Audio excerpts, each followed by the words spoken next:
پڑھنے کے لیے میرے پاس اتنے پیسے نہیں تھے، اس لیے زمین فروخت کر کے پڑھا۔ فوراً سے پی ایچ ڈی کر لی۔ واپس کابل آیا تو سوچ رہا تھا اتنا سارا پڑھ لیا ہے، اب تو صدر کے بعد سب سے بڑی کرسی مجھے ملے گی۔ کافی عرصہ نوکری کے لیے دفتروں کی خوان چھانی کی، نوکری نہیں ملی، کچھ تو کرنا تھا، اس لیے ایک کار سروس اسٹیشن کھولا۔ رشتہ داروں نے خوب مذاق اڑایا، مگر میں اپنے آپ کو اور گھر والوں کو تسلی دیتا رہا کہ سب بہتر ہو جائے گا۔ سروس اسٹیشن بہت خستہ حال تھا، شیشوں کے بجائے پلاسٹک کا سہارا لیا۔ کابل کی تیز ہوائیں روز آتی، پلاسٹک اڑ جاتے اور مجھے ہر روز نئی پلاسٹک خریدنے پڑتے۔ چچا زاد بھائیوں کو میرے نئے کام سے کافی راحت محسوس ہوتی تھی، ہر روز خوبصورت کاریں لاتے اور مجھ سے دھلواتے تھے۔ اگرچہ میرے ساتھ اور بھی لوگ کام کرتے تھے، مگر ان کی کاریں ہمیشہ میں خود صاف کرتا تھا۔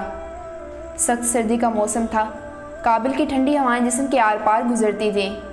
میں پلاسٹک والی کھڑکی سے باہر کا منظر دیکھ رہا تھا۔ چچا زاد بھائی آئے، گاڑی کھڑی کی اور صفائی کا کہا۔ میں نے دیکھا کہ گاڑی اندر سے پوری طرح گوبر گھاس سے بھری پڑی ہے۔ خدا جانے مگر میرا گمان یہ تھا کہ انہوں نے خود ہی جان بوجھ کے گاڑی گندی کی تاکہ میں صاف کروں اور دیکھ کر سکون پائیں۔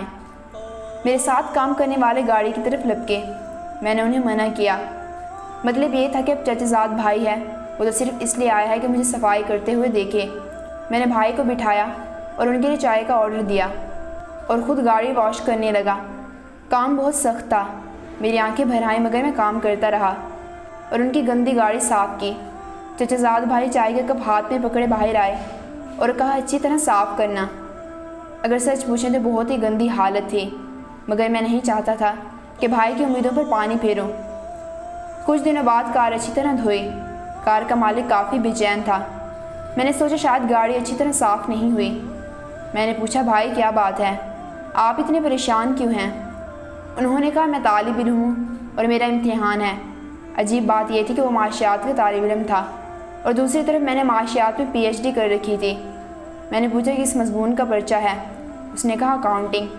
میں نے کہا تم سامنے اس کمرے میں جاؤ، میں آتا ہوں۔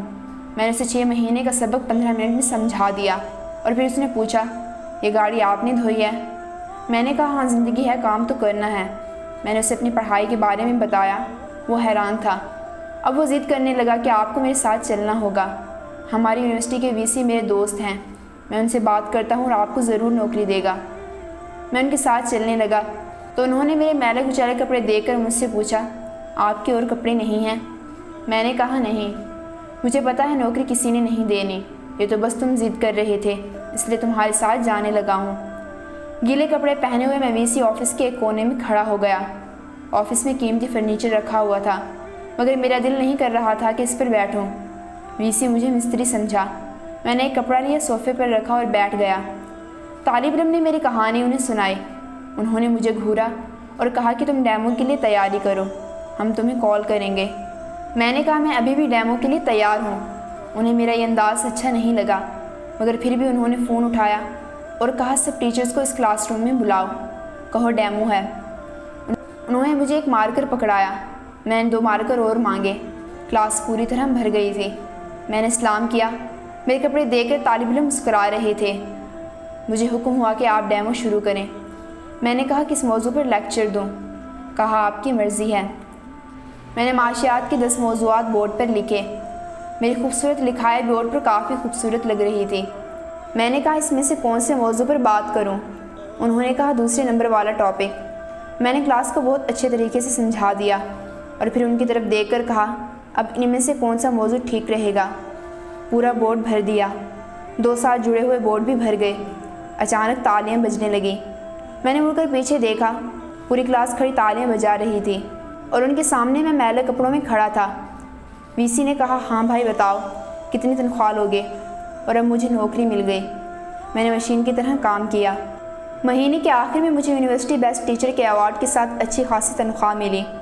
سب سے زیادہ تنخواہ اس یونیورسٹی میں 50,000 افغانی تھی، لیکن مجھے 1,20,000 پر رکھ لیا گیا۔ اس کے بعد امریکہ یونیورسٹی، فرانس منسٹری اور یونیورسٹیوں میں کام کرنے کے مواقع ملے۔ میری سروس اسٹیشن کے 1 سال کا کنٹریکٹ ابھی ختم نہیں ہوا تھا اور میں نے 30 ممالک دیکھ لیے۔ میں آج بھی اپنے چچا زادوں کے ساتھ نیک برتاؤ کرتا ہوں، وہ بھی میرا بہت احترام کرتے ہیں۔ میں اللہ پاک سے بہت خوش تھا۔